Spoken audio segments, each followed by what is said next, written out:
Tu passes des heures à te préparer pour un rendez-vous. Tu changes de tenue 3 fois, tu ajustes tes cheveux, tu te maquilles avec soin, et pourtant, une fois devant lui, tu sens que son regard s'arrête à peine sur toi. Tu te demandes, qu'est-ce que je fais de travers ? Le problème n'est pas ton apparence. Ce que tu cherches, ce n'est pas d'être belle objectivement, c'est qu'il te voit comme la plus belle. Et ça, c'est un mécanisme psychologique que tu peux activer. Tu es venu ici pour comprendre ce qui fait que, pour certains hommes, une femme devient irrésistible aux yeux de tous les autres.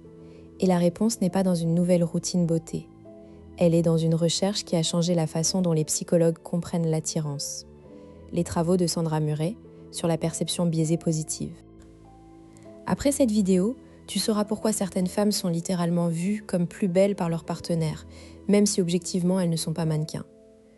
Tu comprendras le mécanisme de la lune de miel dans la tête de l'homme et comment tu peux l'installer durablement. Et surtout, tu repartiras avec 3 techniques précises, testées en laboratoire, pour devenir celle qu'il ne peut pas arrêter de regarder. On t'a toujours répété qu'il fallait être belle pour être aimée, qu'il fallait correspondre à des canons esthétiques, que la compétition était féroce. Et toi, tu t'épuises à essayer d'être parfaite physiquement. Mais la vérité, c'est que tu vis dans un mensonge.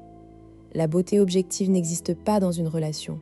Ce qui existe, c'est la beauté perçue, et celle-ci est façonnée par l'amour et l'attachement.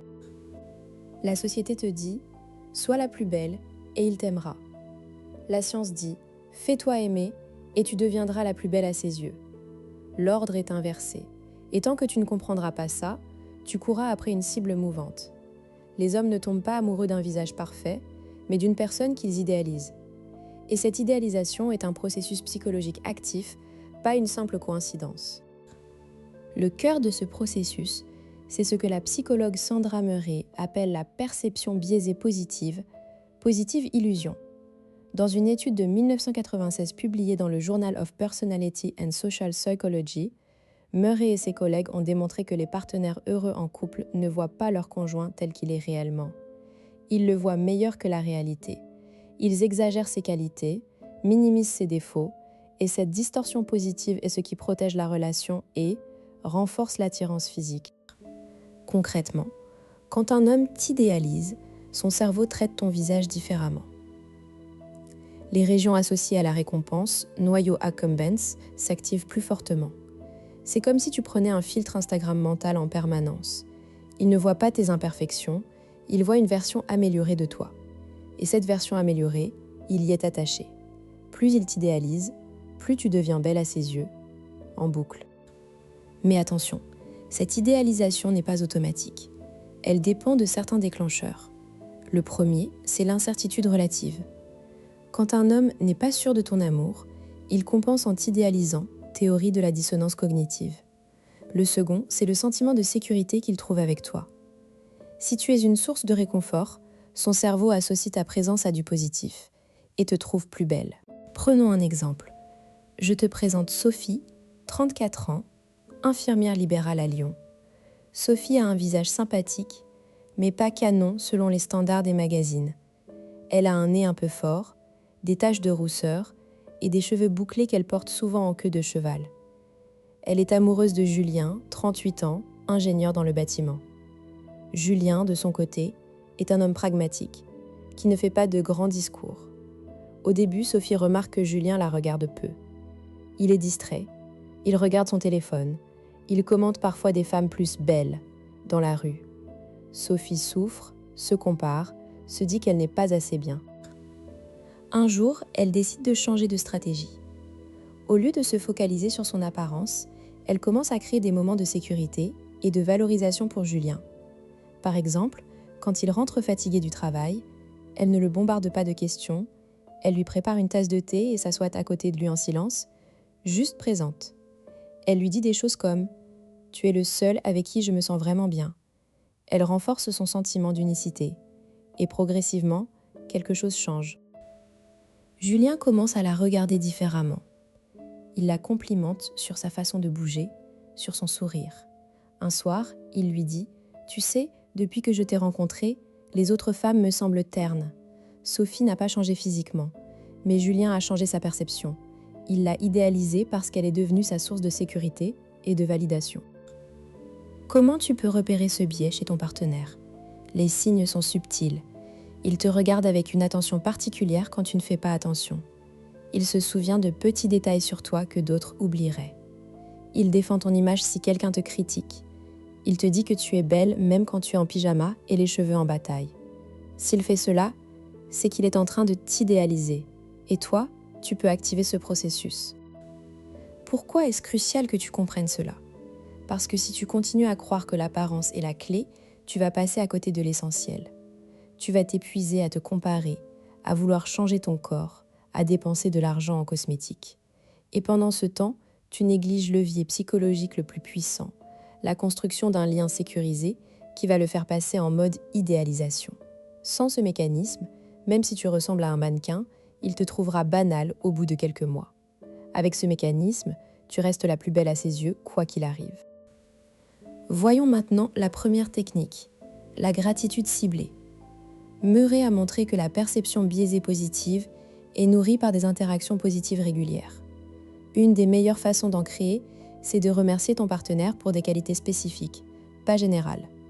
Au lieu de dire « tu es gentil », dis « tu es tellement attentif, tu as remarqué que j'étais fatiguée et tu m'as apporté un café sans que je le demande ». Ce type de remerciement renforce son sentiment d'être spécial et compétent, et cela active l'idéalisation de toi en retour.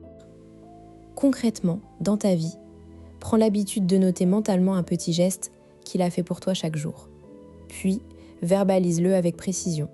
Exemple, tu vois, quand tu as rangé la vaisselle ce matin, ça m'a vraiment touchée parce que tu sais que j'ai horreur de ça. Avec le temps, son cerveau associe ta présence à des récompenses sociales et ton visage devient plus attrayant.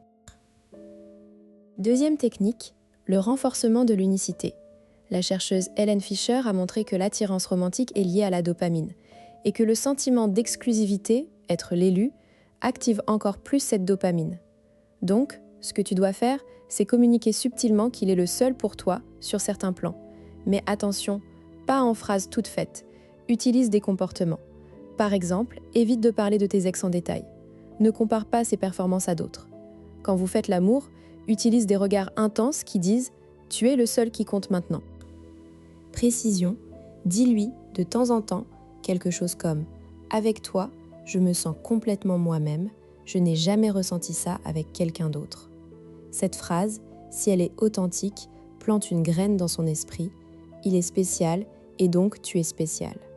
Cela renforce son investissement et sa perception positive de toi. Troisième technique, la rareté et le mystère dosé. Paradoxalement, l'idéalisation nécessite un peu de distance pour que l'imagination travaille. Trop de présence tue la perception biaisée. Donc, de temps en temps, prends du temps pour toi sans le consulter. Ne réponds pas immédiatement à tous ces messages. Pendant ces absences, son cerveau compense en idéalisant ton souvenir. Mais attention, il faut un équilibre. Trop d'absence crée de l'insécurité, trop de présence diminue la valeur. Exemple, un soir par semaine. Consacre-toi à une activité solo, sport, lecture, cours, sans le prévenir longtemps à l'avance. Quand tu reviens, sois souriante, mais ne raconte pas tout en détail.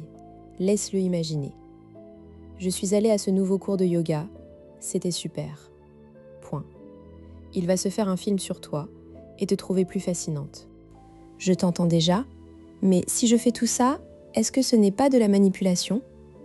Question légitime, la différence entre manipulation et influence positive, c'est l'intention. La manipulation vise à contrôler l'autre contre ses intérêts.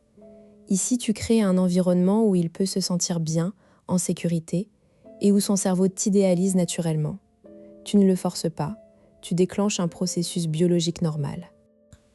Autre objection, et si je ne suis pas assez belle de base?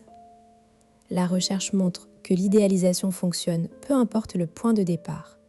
Une femme de 50 ans peut être vue comme la plus belle par son partenaire, même si la société valorise la jeunesse. La clé est le lien sécurisé. Alors arrête de douter. Enfin, est-ce que ça marche pour tous les hommes? Tous ceux qui ont une capacité d'attachement normale. Si l'homme est très évitant, attachment theory, Mikulince, il peut avoir du mal à idéaliser. Mais même chez eux, les techniques de renforcement de sécurité peuvent faire effet. Alors rappelle-toi, la plus belle n'est pas celle qui a le meilleur maquillage, mais celle que son partenaire voit à travers un filtre d'amour. Et ce filtre, tu peux l'activer. La prochaine fois que tu te prépares pour un rendez-vous, ne te focalise pas sur le reflet dans le miroir. Focalise-toi sur la connexion que tu construis. C'est là que se trouve la vraie beauté. Si tu veux qu'il te trouve irrésistible, donne-lui des raisons de t'idéaliser bien au-delà de ton apparence. Abonne-toi et je te donnerai les clés pour devenir celle qu'il n'oubliera jamais.